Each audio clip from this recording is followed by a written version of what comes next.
Star ನಟ ದಿವಂಗತ ರಘುವೀರ್ ಹೆಸರು ಕನ್ನಡ ಚಿತ್ರರಂಗಕ್ಕೆ ಚಿರಪರಿಚಿತ.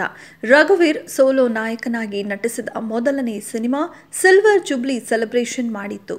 ಚೈತ್ರದ ಪ್ರೇಮಾಂಜಲಿ ಸಿನಿಮಾ ಕನ್ನಡ ಚಿತ್ರರಂಗದಲ್ಲಿ ದಾಖಲೆಯನ್ನ ಬರೆದಿತ್ತು. ಆ ಬಳಿಕ ಶೃಂಗಾರ ಕಾವ್ಯ ಸಿನಿಮಾ ಕೂಡ ಅದೇ ಮಟ್ಟಿಗೆ ಸದ್ದು ಕೂಡ ಮಾಡಿತ್ತು. ಶೃಂಗಾರ ಕಾವ್ಯ ಮಾಡುವ ವೇಳೆ ಸಿನಿಮಾದ ನಟಿ ಸಿಂಧು ಜೊತೆ ಪ್ರೇಮಾಂಕುರವಾಗಿತ್ತು.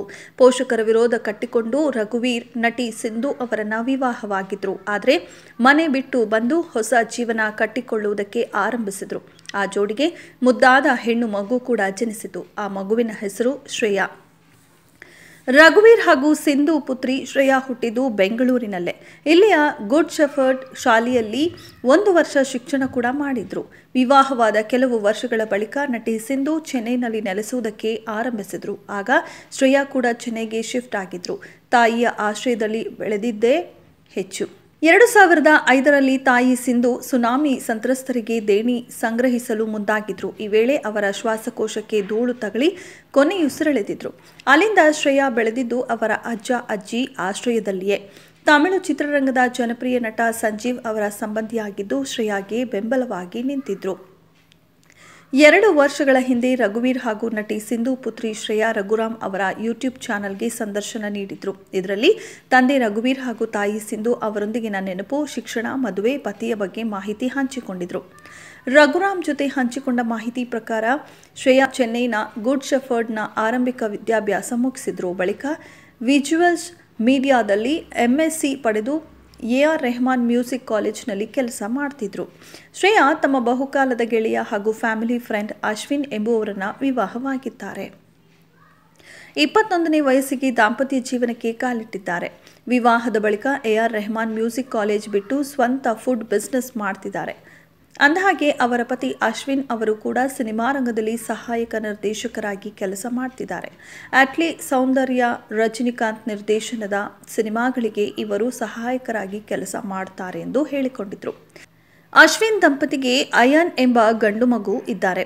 ರಘುರಾಮ್ ಯೂಟ್ಯೂಬ್ ಚಾನೆಲ್ಗೆ ನೀಡಿದ ಸಂದರ್ಶನದಲ್ಲಿ ತಮ್ಮ ಬಾಲ್ಯದ ನೆನಪುಗಳನ್ನು ಹಂಚಿಕೊಂಡಿದ್ದಾರೆ. ನಾನು 10 ವರ್ಷವಿದ್ದಾಗ ನಾನು ನನ್ನ ಅಮ್ಮನನ್ನ ಕಳೆದುಕೊಂಡೆ. ಆಮೇಲೆ ನನ್ನ ಅಜ್ಜ ಅಜ್ಜಿಯನ್ನ ನನ್ನ ಬಾಲ್ಯ ಕಳೆದು ಹೋಯಿತು. ಹೀಗೆ ನಮ್ಮ ತಂದೆಯೊಂದಿಗೆ ನಾನು ಸಂಪರ್ಕದಲ್ಲಿದ್ದೆ. ಆಗಾಗ ರಜೆಯ ದಿನಗಳಲ್ಲಿ ಹೋಗಿ ಅವರನ್ನ ಭೇಟಿ ಮಾಡ್ತಿದ್ದೆ. 2014ರಲ್ಲಿ ಅವರು ಕೂಡ ತೀರಿ ಹೋದ್ರು ಅಂತ ಹೇಳಿಕೊಂಡಿದ್ರು. ಇನ್ನು ಇದೇ ಸಂದರ್ಶನದಲ್ಲಿ ಅವರ ತಾಯಿಯ ಸಾವಿನ ಬಗ್ಗೆನೂ ಮಾಹಿತಿ ನೀಡಿದ್ರು. 2004ರಲ್ಲಿ ಸುನಾಮಿ ಬಂದಾಗ ಕಲಾವಿದರೆಲ್ಲ ಸಂತ್ರಸ್ತರ ನೆರವಿಗೆ ಧಾವಿಸಿದ್ರು. ನಮ್ಮ ಅಮ್ಮನೇ ಅವರ ಮುಂದಾಳತ್ವ ವಹಿಸಿದ್ರು. ಅಮ್ಮನಿಗೆ ಉಸಿರಾಟದ ಸಮಸ್ಯೆ ಇತ್ತು. ಆದರೂ ಅದನ್ನು ಲೆಕ್ಕಿಸದೆ ಸುನಾಮಿ ಸಂತ್ರಸ್ತರಿಗೆ ನೆರವು ನೀಡುವುದಕ್ಕೆ ಮುಂದಾದ್ರು. ಬಸ್ ಹತ್ತಿ ಇಳಿದ್ರು. ಅಪಾರ್ಟ್ಮೆಂಟ್ಗಳನ್ನು ಸುತ್ತಿದ್ರು. ಇದು ಅವರ ಶ್ವಾಸಕೋಶದ ಮೇಲೆ ಪರಿಣಾಮ ಬೀರಿತ್ತು. ದಿಢೀರನೆ ಕೋಮಾಗೆ ಹೋಗ್ಬಿಟ್ರು ಅಂತ ಹೇಳಿಕೊಂಡಿದ್ದಾರೆ. ಇದೇ ವೇಳೆ ರಘುವೀರ್ ಹಾಗೂ ನಟಿ ಸಿಂಧು ತಮಗೆ ಹುಟ್ಟಿದ ಮಗುವಿಗೆ ಹೆಸರು ಹೇಗೆ ಇಟ್ರು ಅನ್ನೋದನ್ನ ಹೇಳಿಕೊಂಡ್ರು. ಶೃಂಗಾರ ಕಾವ್ಯ ಸಿನಿಮಾ ಮಾಡಿದ ಬಳಿಕ ಅಮ್ಮ ಪ್ರೆಗ್ನೆಂಟ್ ಆಗಿದ್ರು. ಆಗ ಮಗ ಹುಟ್ಟಿದ್ರೆ ಶೃಂಗಾರ್ ಅಂತ ಹೆಸರು ಇಡೋದು, ಮಗಳು ಹುಟ್ಟಿದ್ರೆ ಕಾವ್ಯ ಅಂತ ಹೆಸರು ಇಡುವುದೆಂದು ನಿರ್ಧಾರ ಆಗಿತ್ತು. ಆಮೇಲೆ ಅಜ್ಜ ಬೇಡ ಅಂದ್ರು. ಯಾಕಂದರೆ ಸಿನಿಮಾ ಕೊನೆಯಲ್ಲಿ ಅಮ್ಮ ಪಾತ್ರ ಸಾಯತ್ತೆ. ಅದಕ್ಕೆ ಶೃಂಗಾರದ ಶ್ರ ತೆಗೆದುಕೊಂಡು ಹಾಗೂ ಕಾವ್ಯದ ಯಾ ತೆಗೆದುಕೊಂಡು ಶ್ರೇಯಾ ಅಂತ ಹೆಸರಿಡಲಾಗಿದೆ ಎಂದು ಹೇಳಿಕೊಂಡಿದ್ದಾರೆ. ಸದ್ಯ ಶ್ರೇಯಾ ಚೆನ್ನೈನಲ್ಲಿ ನೆಲೆಸಿದ್ದಾರೆ. ಸಿನಿಮಾ ರಂಗ ಇಬ್ಬರು ದಿಗ್ಗಜರ ಪುತ್ರಿಯಾಗಿದ್ದರೂ ಕೂಡ ಅವರು ಚಿತ್ರರಂಗಕ್ಕೆ ಬರುವ ಮನಸ್ಸು ಮಾಡಲಿಲ್ಲ. ಆದರೂ ಸಿನಿಮಾ ನಂಟನ್ನ ಬಿಟ್ಟಿಲ್ಲ. ಪತಿ ಅಶ್ವಿನ್ ಕೂಡ ಸಿನಿಮಾ ರಂಗದಲ್ಲೇ ಇರುವುದರಿಂದ ಆ ನಂಟು ಇದ್ದೇ ಇದೆ. ಆದರೆ ಅಪ್ಪ ಅಮ್ಮ ಇಬ್ಬರ ದುರಂತ ಬದುಕಿನ ನೆನಪು ಅವರನ್ನ ಇಂದಿಗೂ ಕೂಡ ಕಾಡುತ್ತಿರಬಹುದು.